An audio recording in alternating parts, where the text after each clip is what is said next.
আসসালামু আলাইকুম, সুপ্রিয় দর্শক। স্বাগত জানাচ্ছি কথার পিঠে কথা অনুষ্ঠানে। আমি মোস্তফা ফিরোজ এবং অপর প্রান্তে যুক্ত আছেন সিনিয়র সাংবাদিক মাসুদ কামাল।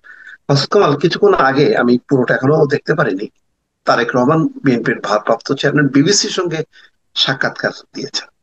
তাতে যে টেলিভিশনের দুইটা শিরোনাম দেখছি, একটা হচ্ছে যে যথাসময়ে সঙ্গত কারণে আসতে পারেনি, দ্রুতই আসবো এবং নির্বাচনে অংশ নেব, এই একটা কথা বলেছেন। এটার আপনি কি দেখেছেন সাক্ষাৎকারটা? আমিও অর্ধেকটা দেখেছি। আমি আচ্ছা, অর্ধেকের একটু বেশি দেখেছি। অর্ধেকে আচ্ছা। ওটাই দেখছিলাম। ওটি হুম, দেখছিলাম অর্ধেকের একটু বেশি আমার দেখা হয়ে গেছে already। আর আপনি এটা যদি শুধু, পুরোটা দেখেন তাও তো এটা হ্যাঁ, হ্যাঁ। অর্ধেকই হবে।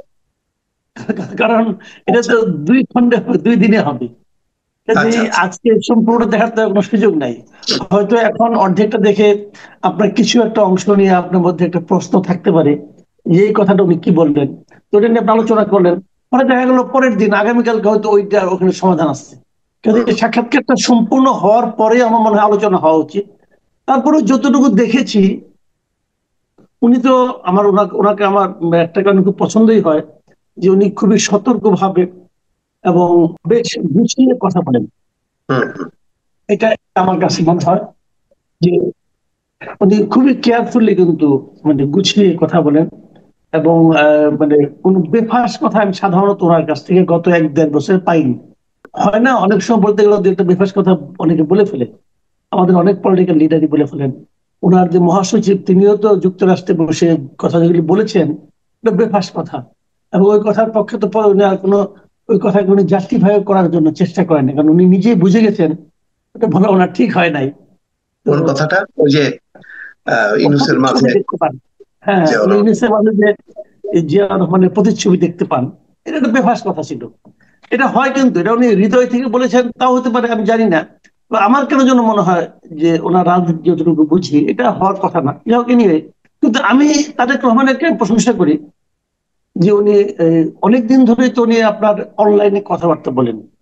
হুম, হুম, যখন নাকি কোনো সামনে জনসভা থাকে, নিজে জনসভার মাঝখানে কেউ থাকে, চারিদিকে স্লোগান হচ্ছে, মানুষের ভিড়, এই সমস্ত ঘটনা কিন্তু মানুষের মধ্যে এক ধরনের প্রভাব বিস্তার করে। হুম, হুম, কিন্তু উনি জনসভায় থাকেন, কিন্তু ওই সময়টা উনি কিন্তু জনসভার বাইরে থেকে জনসভায় থাকেন। হুম, ওনার চিত্র দেখা যায়, উনি জনসভার ছবি দেখেন, জনগণ ওনার ছবি দেখেন। এবং হুম, উনি হুম, একটা ঘরে বসে উনি কথাগুলো বলেন, ঠান্ডা মাথায় বলেন। এবং এই বলতে বলতে বলতে বলতে আমার ধারণা ওনার অভ্যাস হয়ে গেছে যে বেফাস কথা কিভাবে থামিয়ে রাখা যায়।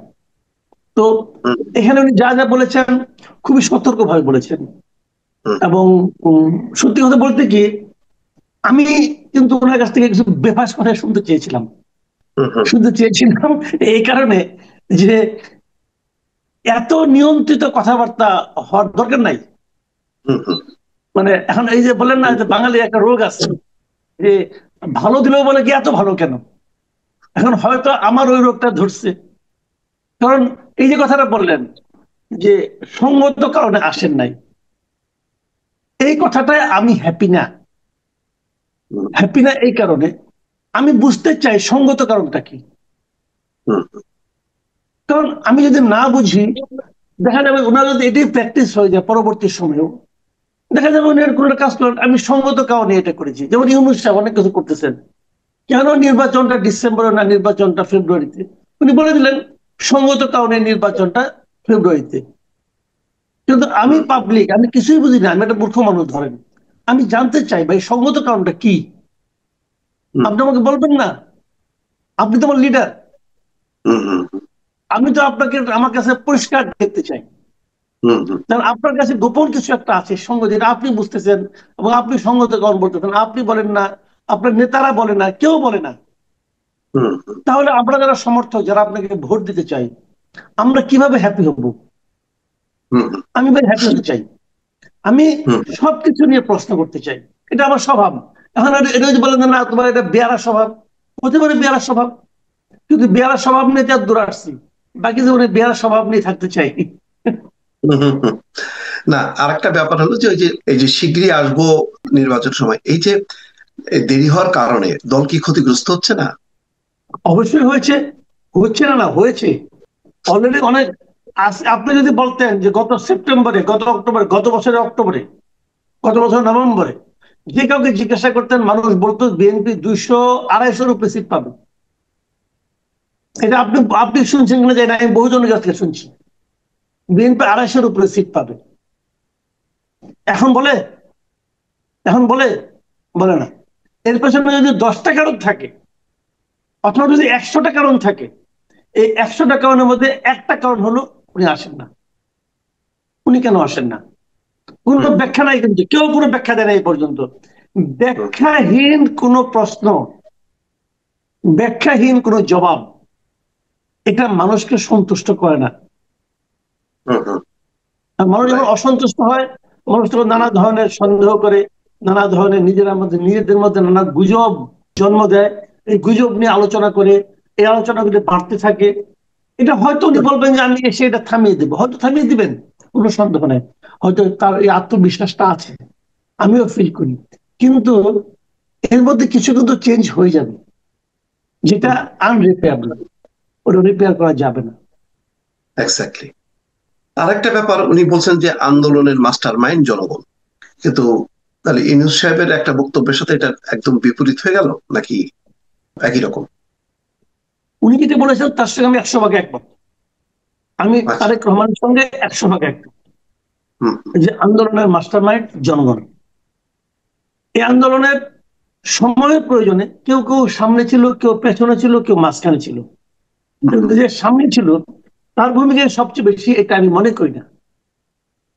যদি আন্দোলনের মাস্টার মাইন্ড এই স্টুডেন্টরা হতেন, তাহলে তাদের বর্তমান আচরণে সে আন্দোলনের কোনো কিছু টের পাই না কেন? এই আন্দোলনের কি এটাই ছিল, লক্ষ্য ছিল যে আমি মন্ত্রী হব? এই আন্দোলনে কি এটাই লক্ষ্য ছিল মন্ত্রী হয়ে আমি বিতর্কের জন্ম দেব? উনি কি বিতর্কের জন্ম দেন নাই? ওনারা কি বিতর্কের জন্ম দেন নাই? দিয়েছেন। কালকে দেখলাম নাহিদ ইসলাম বলতেছেন যে ছাত্ররা না থাকলে এই সরকার 3 মাসও টিকতো না। কথাটা সত্য, কথাটা অসত্য, আসলে টিকতো না। কিন্তু আমার প্রশ্ন হলো, এই সরকারকে টিকে রাখাই কি আন্দোলনের মূল লক্ষ্য ছিল? আপনার এই কথা জবাব দেন। এই সরকারকে টিকে রাখার জন্য কি আন্দোলন হয়েছে? নূরজাহান বেগমকে স্বাস্থ্যমন্ত্রী, আদিলুর রহমান খানকে পূর্তমন্ত্রী, রিজওয়ানা হাসানকে পরিবেশ মন্ত্রী, এটা বানানোর জন্য কি আন্দোলন করছিলাম আমরা? এই আন্দোলনে এদের কি ভূমিকা? আন্দোলনে আমাদের ভূমিকা আছে। আমি আমার জায়গা থেকে আন্দোলন, আমি আমার জায়গা থেকে আমি ঝুঁকি নিয়েছি। ও কি ঝুঁকি নিচ্ছে? নূরজাহান বেগম কিসের ঝুঁকি নিচ্ছে? এবং এই লোকগুলির হাতে পড়ে এই সেক্টরগুলি শেষ হয়ে গেছে, এবং তারা নিজেদের এই বাহাদুরি নিজেদের ব্যক্তিগত জীবন যাপনে নিজেদের এলাকায় দেখানো শুরু করছে। খবর তো পাই কিছু, পাই তো।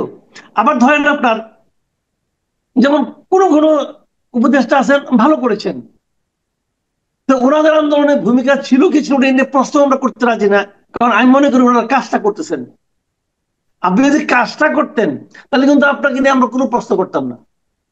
তো অথর্বলোক কাজ করবে কিভাবে? তো ওইটাই হয়েছে, বিষয়টা তো ওইটাই হয়েছে।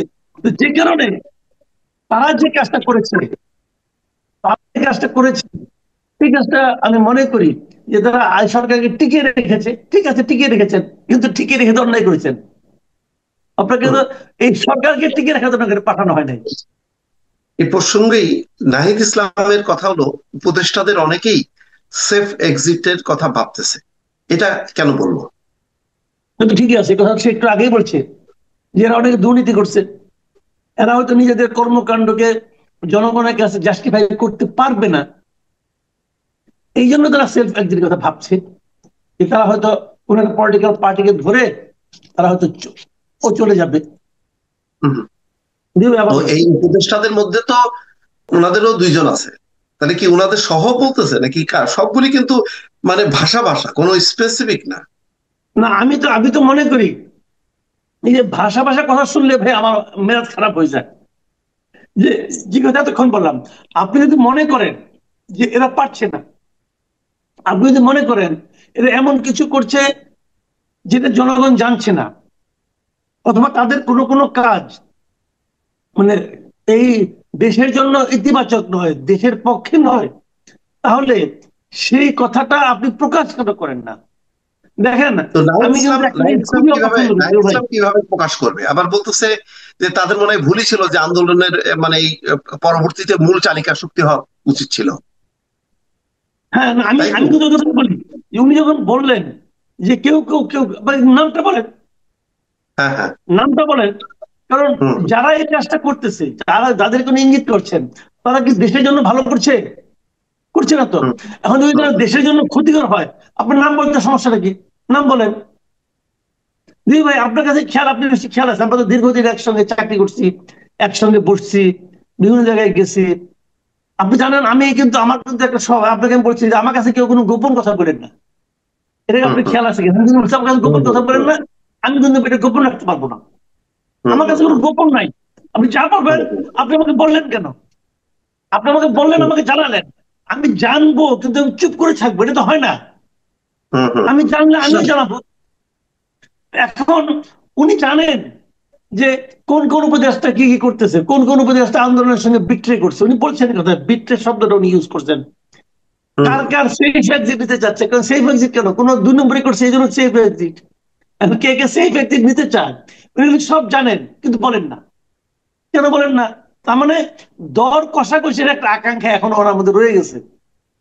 অথবা এমনও হতে পারে উনিও কিছু করছেন, উনি ভয় পাচ্ছেন, আমি ওদেরটা বলে যদি আমারটাও বলে দেয়, এটাও হতে পারে, এটাও হতে পারে। কিন্তু আমরা তো জানি যে মানে এই নির্বাচনের পর পরবর্তী সরকার যদি আসে, সেটা বিএনপি অথবা জামাত আসবে। তো বিএনপি জামাত তো এই সরকারের সহযোগী, তো তারপরেও সেফ এক্সিট দরকার। আমার মনে হয়, আমার মনে হয় কেন, বিএনপি এবং জামাত যখন বলে যে আমরা এই সরকার, তারা তো বলে না, তাদেরকে সামনে রেখে প্রেস সেক্রেটারি বলে যে উনি আমরা এরা হলে আমাদের সরকারের অংশীদার। তো এটা যখন তারা বলে অথবা শুনে, তারা সামনে একটা নির্বাচন আছে, নির্বাচনে তারা অংশ নিতে চায়, এটাকে মাথায় রেখে তারা কিছু জবাব দেয় না।